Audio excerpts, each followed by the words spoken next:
শতাব্দীর পুরনো কথা যে অ্যানভারপুর নামের একটি গ্রামে মুখিয়া শামসুদ্দিন থাকতেন। মুখিয়া শামসুদ্দিন ছিলেন একেবারে বুদ্ধিমান ও বিচক্ষণ ব্যক্তি। গ্রামের যে কোনো সমস্যার সমাধান করার জন্য তিনি সর্বদা সামনে থাকতেন। গ্রামের পঞ্চায়েতে যৌথ বিবাদের নিষ্পত্তিও করতেন মুখিয়া শামসুদ্দিনই।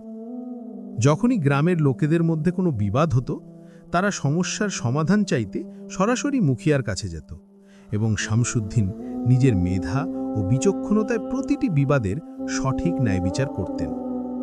গ্রামের মানুষদের বিশ্বাস ছিল যে তাদের মুখিয়া শামসুদ্দিন সাধারণ মানুষ নন, বরং ন্যায়ের ফেরিস্তা।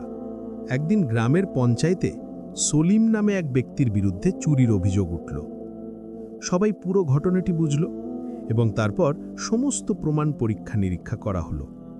তারপর মুখিয়া শামসুদ্দিন সিদ্ধান্ত দিলেন যে সলিমের বিরুদ্ধে যে চুরির অভিযোগ আনা হয়েছে তা একদম ঠিক এবং তাকে চুরির এই অপরাধের জন্য গ্রাম থেকে বের করে দেওয়া হবে। একই সঙ্গে তার সমস্ত সম্পত্তি জব্দ করা হবে। সলিম বলল, মুখিয়াজি, আমি নির্দোষ। আমার দ্বারা যা কুকর্ম ঘটেছে তা অনভিপ্রেতভাবে হয়েছে। তাতে মুখী বললেন, সলিম, আমরা যা সিদ্ধান্ত নিয়েছি তা সম্পূর্ণ ন্যায় বিচারে ভিত্তি করে নেওয়া হয়েছে, কারণ সব প্রমাণ তোমার বিরুদ্ধে আছে। সলিম বলল, মুখিয়াজি, অনেক সময় যা আমাদের দেখায় তা পুরো সত্য নয়। দয়া করে আমার ওপর করুণা করুন। আমি নির্দোষ। যেই পরিস্থিতিতে আজ আমি পড়েছি, হয়তো আপনার সঙ্গেও এমন পরিস্থিতি দেখা দিতে পারে। কিন্তু মুখিয়া শামসুদ্দিন বললেন এবং সলিমকে গ্রাম থেকে বের করে দিলেন যে আমি যা সিদ্ধান্ত নিয়েছি তা সমস্ত পরিস্থিতি ও প্রমাণ বিবেচনা করে নিয়েছি। এইভাবে সলিমকে চুরির অপরাধের শাস্তি হিসাবে গ্রাম থেকে বের করে দেওয়া হলো। সলিম তার নির্দোষিতা প্রমাণ করার জন্য কাঁদতে কাঁদতে গিলগিল করে অনুনয় বিনয় করছিল, কিন্তু কারও তার কোনো খোঁজ না নিল। মুখিয়া শামসুদ্দিন ছিলেন অত্যন্ত সদাচারী এবং বিচক্ষণ মানুষ। পঞ্চায়েত শেষ হবার পর সবাই নিজেদের ঘরে ফিরে গেল। মুখিয়াও তার বাড়ি ফিরে গেলেন। এই গ্রামের বাইরে একজন পীর সাহেবের খানকাহা ছিল। ও পীর সাহেব আল্লাহর ইবাদতকারী এবং একজন প্রকৃত ঔলি ছিলেন। গ্রামের মানুষ প্রায়শই সেই পীর সাহেবের খানকাহে গিয়ে তার উপদেশ শুনত। মুখিয়া শামসুদ্দিনও পীর সাহেবের প্রতি বিশেষ অনুরাগ রাখতেন। তিনি প্রায়ই পীর সাহেবের কাছে যেতেন এবং তার ইরশাদ শুনতে খানকাহে আসতেন। পরদিন যখন মুখিয়া পীর সাহেবের কাছে গেলেন, পীর সাহেব বললেন, মুখিয়াজি, আমি গতকালের ঘটনায় শুনেছি যে আপনি সলিম নামে একজনকে চুরির অপরাধে গ্রাম থেকে বের করে দিয়েছেন। যতটুকু আমার জানা আছে, ওই সলিম নামের লোকটি আমার খানকাহেও আসত। আমার মনে হয় তিনি ভালো মানুষ ছিলেন। তিনি হয়তো চুরির মতো দণ্ডনীয় কাজ করবেন না। মুখিয়া বললেন, না পীর সাহেব, আপনি ভুল বুঝেছেন। আমি সব ঘটনা ও প্রমাণ দেখে সিদ্ধান্ত নিয়েছি এবং আমার সিদ্ধান্ত কখনো ভুল হতে পারে না। আমি আজ পর্যন্ত যেসব সিদ্ধান্ত দিয়েছি সেগুলো সবই ন্যায় বিচার ও পরায়ণ। পীর সাহেব বললেন, মুখিয়াজি, কখনো কখনো যা আমাদের চোখে পড়ে তা পুরো সত্য প্রকাশ করে না। আমার মনে হয় আপনার যে সিদ্ধান্ত তাতে কোথাও কিছু ত্রুটি থেকে থাকতে পারে। কিন্তু মুখিয়া পীর সাহেবের এই কথার সাথে একমত ছিলেন না। তিনি নিজের সিদ্ধান্তে পুরোপুরি নিশ্চিত ছিলেন। মুখিয়া শামসুদ্দিনের একটি কন্যা ছিল যে এখন বিবাহযোগ্য বয়সে পৌঁছে গিয়েছিল। মুখিয়া যখন বাড়ি পৌঁছালেন, তার স্ত্রী বললেন, শোনেন জি, আমাদের কন্যা এখন বিয়ের যোগ্য হয়ে গেছে এবং আমি তার জন্য একটি সুন্দর কনে পর্যন্ত খুঁজে পেয়েছি। ছেলেটি খুবই ভালো এবং আমাদের প্রতিবেশীরই গ্রামের বাসিন্দা। মুখিয়া বললেন, ওহ প্রিয় স্ত্রী, চিন্তা করো না, আমি আমার মেয়ের বিয়ে খুব জমকালোভাবে করব। দেখবে এইবার আমার ধান ক্ষেতের ফলন পুরো গ্রামের মধ্যে সেরা হবে। কিছুদিনেই ফসল কাটা শুরু হবে। আমি শহরে গিয়ে খুল পণ্য বিক্রি করব, যাতে ভালো দাম পাই, আর তারপর দেখবে কিভাবে মেয়ের বিয়ে ধুমধাম করে করব। স্ত্রীর কথা শুনে তিনি খুব খুশি হলেন। পরদিন যখন মুখিয়া খেতে গেলেন, তিনি ক্ষেতের অবস্থা দেখে খুব ভয় পেলেন। এ কি হয়েছে? আমার ফসলের মধ্যে কীট পতঙ্গ লেগেছে।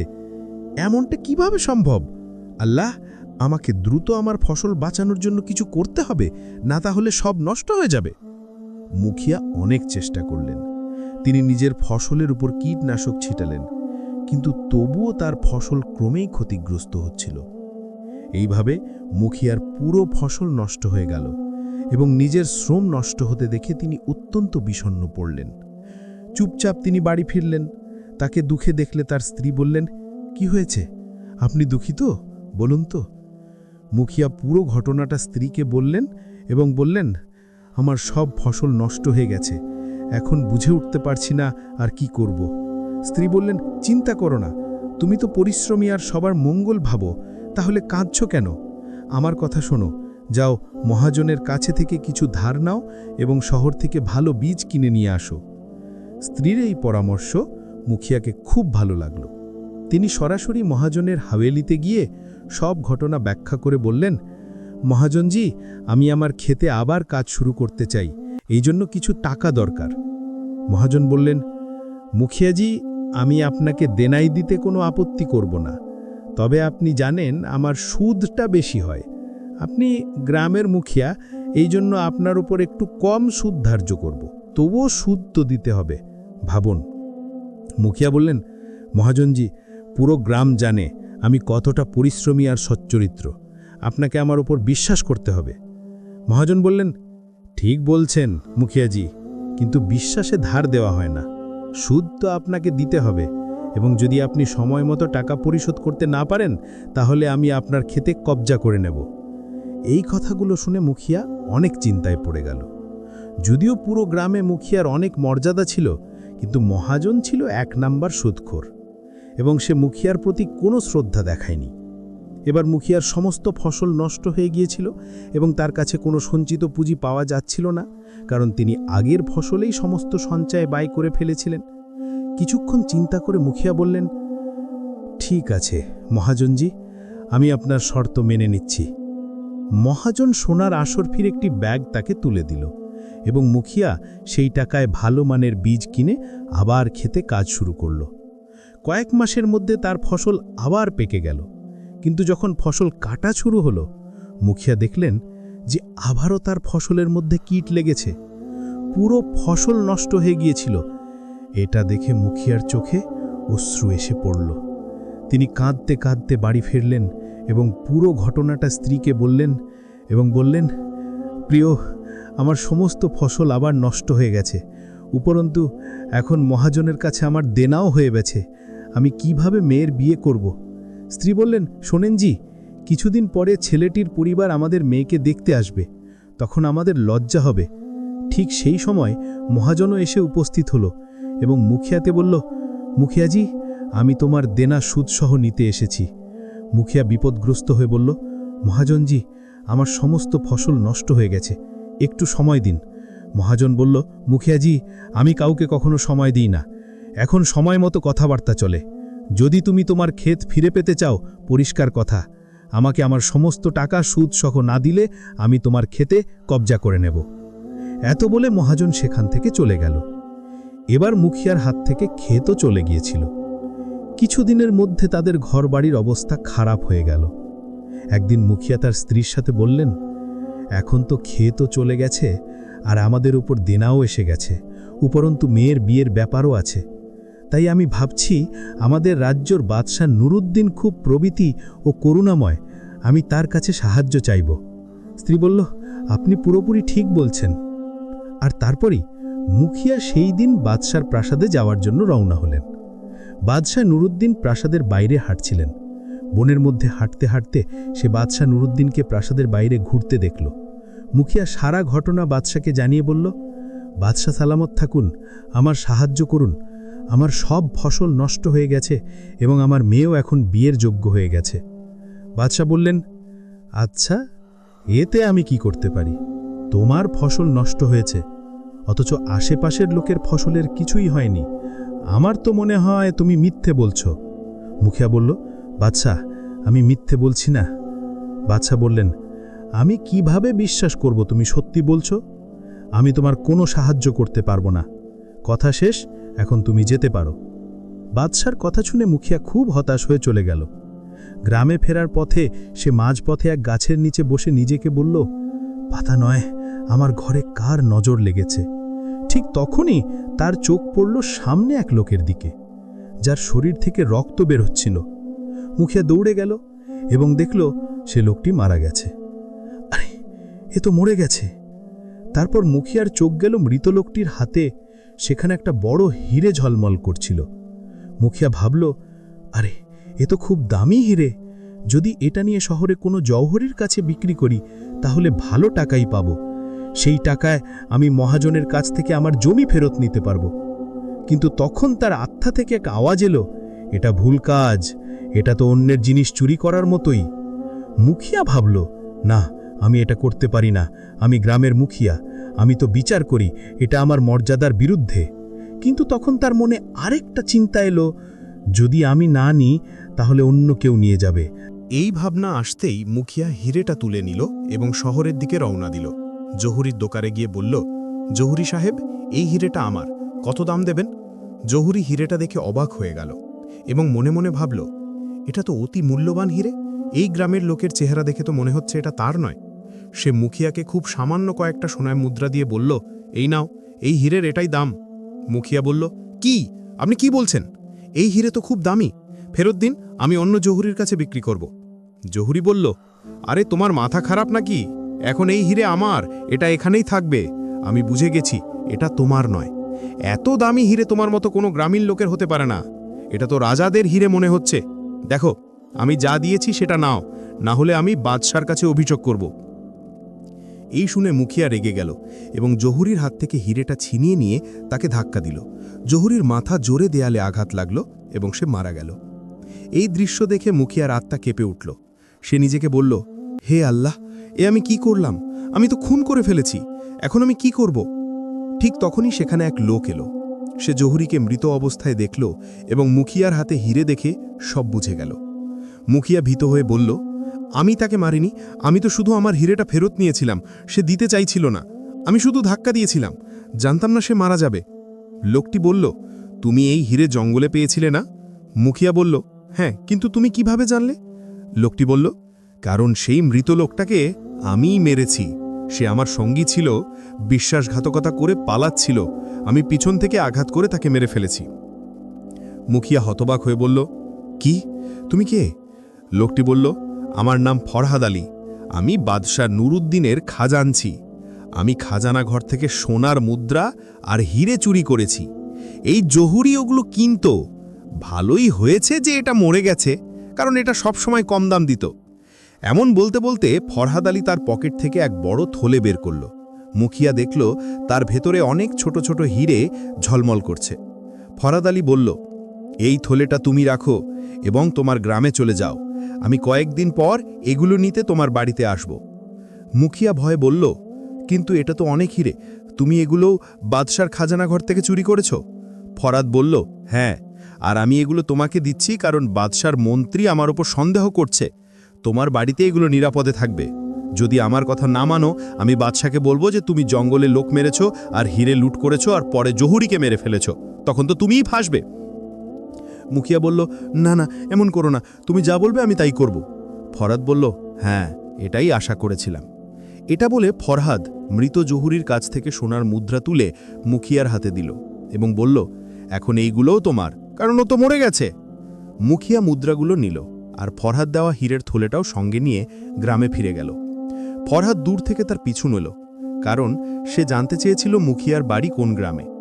কয়েক ঘন্টা পরে মুখিয়া নিজের বাড়িতে পৌঁছালে ফরহাদ চুপচাপ চলে গেল। মুখিয়া হীরের থলেটা বাড়িতে লুকিয়ে রাখল এবং তার স্ত্রীকে সোনার মুদ্রা দিয়ে বলল, এই নাও মোহব্বত, বাদশাহ নুরুদ্দিন আমার কাহিনী শুনে আমার প্রতি দয়া করেছেন এবং এই মুদ্রাগুলো পুরস্কার হিসেবে দিয়েছেন। স্ত্রী বলল, এ তো খুব ভালো হয়েছে, এখন এই মুদ্রা দিয়ে আমাদের ঋণ শোধ হয়ে যাবে, জমিও ফেরত পাবো আর মেয়ের বিয়েটাও হয়ে যাবে, তাই না? পরদিন মুখিয়া মহাজনের কাছে গিয়ে বলল, এই নিন মহাজন সাহেব, আমি যত টাকা নিয়েছিলাম সুদ সহ ফেরত দিলাম। মহাজন বলল, ভালো ভালো, এই নাও তোমার জমির কাগজ। আমার কি দরকার জমির, আমি তো আমার টাকা ফেরত পেয়েছি, কথা শেষ। এইভাবে মুখিয়া নিজের জমি ফিরে পেল এবং বাড়ি ফিরে এলো। কিন্তু ঘরে ঢুকতেই দেখল এক অদ্ভুত দৃশ্য। বাড়িতে বাদশাহ নুরুদ্দিন, তার মন্ত্রী আর 2 জন সৈন্য দাঁড়িয়ে আছে। সৈন্যরা ফরহাদ আলীকে ধরে রেখেছে। মন্ত্রী বাদশাকে বলল, বাদশাহ, আমাদের গোয়েন্দারা জানিয়েছে ফরহাদ আলীকে এই বাড়িতেই লুকিয়েছিল, খাজানা ঘর থেকে যেসব হিরে ও সোনা চুরি হয়েছিল সবই ওর কাজ। তখন ফরহাদ বলল, বাদশাহ, আমি জহুরিকে মারিনি, ওকে তো মুখিয়াই মেরেছে, আমার সঙ্গীকেও মুখিয়াই হত্যা করেছে। এই শুনে মুখিয়ার হাত পা কেঁপে উঠল। বাদশার আগে বললেন, তুমি আমার কাছে সাহায্য চাইতে এসেছিলে আর এখন চোরের সঙ্গী হয়ে গেছো? বলো, আমাদের খাজানার হিরেগুলো কোথায়? না বললে তোমার সর্বনাশ হবে। ভয়ে মুখিয়া হীরের থলেটা বাদশাকে দিয়ে বলল, বাদশাহ, ফরহাদ আলী মিথ্যে বলছে। আমি জহুরির কাছে হিরে বিক্রি করতে গিয়েছিলাম, কিন্তু সে কম দাম দিতে চেয়েছিল। আমি ওর কাছ থেকে হিরেটা ছিনিয়ে নিয়েছিলাম। আমি জানতাম না সে মারা যাবে। পরে ফরহাদ এসে আমাকে এই হীরের থলেটা দিল এবং হুমকি দিল যে যদি আমি না মানি তাহলে আমাকে ফাঁসিয়ে দেবে। বাদশাহ বললেন, তুমি হিরেটা কোথা থেকে পেয়েছিলে? মুখিয়া বলল, বাদশাহ, যখন আমি আপনার কাছ থেকে ফিরে আসছিলাম তখন রাস্তায় এক মৃত লোক পাই, তার হাতেই হিরেটা ছিল। বাদশাহ বললেন, তাহলে তোমার উচিত ছিল সঙ্গে সঙ্গে আমাদের খবর দেওয়া, কিন্তু তুমি তা করনি, তাই তুমি অপরাধী, ঠিক যেমন ফরহাদ আলী। মুখিয়া কাঁদতে কাঁদতে বলল, বাদশাহ, আমি যা করেছি তা বাধ্য হয়ে করেছি। আমার সংসার খুব খারাপ অবস্থায় ছিল।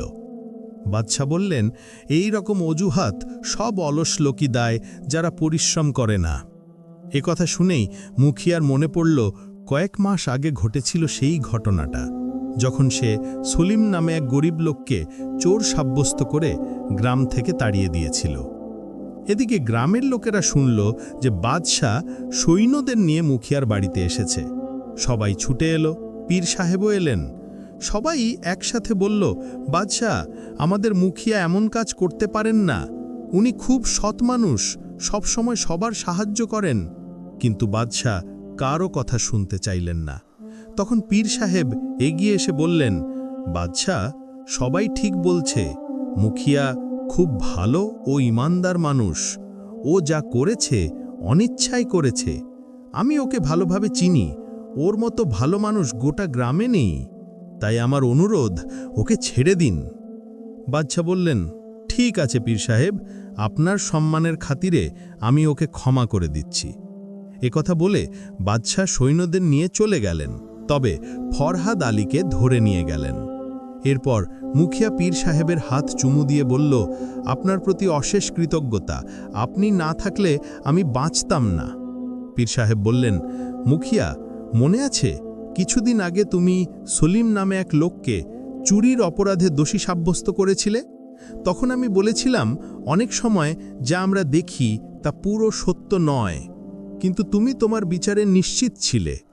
আজ তুমি সেই একই অবস্থায় পড়লে। এটা ভাগ্যের খেলা মুখিয়া। সেই গরিব সলিমও ঠিক এমনই পরিস্থিতির শিকার ছিল, কিন্তু তুমি তার কথা শোনোনি। পীরের কথা শুনে মুখিয়ার চোখে পানি চলে এলো। সে বলল, পীর সাহেব, আপনি ঠিক বলেছেন, আমি সলিমের সঙ্গে অন্যায় করেছি, আর সম্ভবত তারই শাস্তি আমি পেয়েছি। আমার অহংকার ছিল, আমি কখনো ভুল বিচার করতে পারবো না। কিন্তু আপনি ঠিক বলেছেন, অনেক সময় যা চোখে দেখি তা সম্পূর্ণ সত্য নয়। মানুষ ভাগ্য ও পরিস্থিতির সামনে অসহায় হয়ে পড়ে। পীর সাহেব বললেন, মুখিয়া, আমার একটাই অনুরোধ, যখনই কোনো বিচার করবে খুব ভেবে চিন্তে করো, সব দিক খতিয়ে দেখে সিদ্ধান্ত নাও। এ কথা বলে পীর সাহেব চলে গেলেন। এরপর থেকে মুখিয়া গ্রামের প্রতিটি সমস্যা সম্পূর্ণ তদন্ত করে ন্যায় বিচার করতে লাগল। এই গল্প থেকে আমরা গভীর শিক্ষা পাই। বিচার করার আগে সম্পূর্ণ অনুসন্ধান ও ধৈর্য প্রয়োজন। মুখিয়া শামসুদ্দিন ছিলেন জ্ঞানী ও সৎ মানুষ, কিন্তু তিনি শুধু প্রমাণের ওপর ভরসা করে সলিমকে দোষী সাব্যস্ত করেছিলেন তার অবস্থাটা না বুঝে। পরে যখন নিজেই মিথ্যা অভিযোগে ফেসে গেলেন, তখন বুঝলেন যা চোখে দেখা যায় তা সব সময় সত্য নয়। আল্লাহের আদালতে প্রতিটি কাজের হিসেব আছে, আর ভাগ্যের চাকা ঘুরে আমাদের সেই অনুভব করায় যা আমরা অন্যদের সঙ্গে করেছি। তাই মানুষকে সর্বদা ন্যায়, দয়া এবং গভীর অনুসন্ধানের সঙ্গে বিচার করা উচিত, এবং কখনো অহংকার করা উচিত নয় যে সে ভুল করতে পারে না। এটাই আসল ন্যায় বিচার ও মানবতার পথ। যদি আপনাদের এই গল্পটি ভালো লেগে থাকে তাহলে ভিডিওটি লাইক করুন, শেয়ার করুন এবং মন্তব্যে আপনার মূল্যবান মতামত জানান। আর আমাদের ইউটিউব চ্যানেল সাবস্ক্রাইব করতে ভুলবেন না। ধন্যবাদ।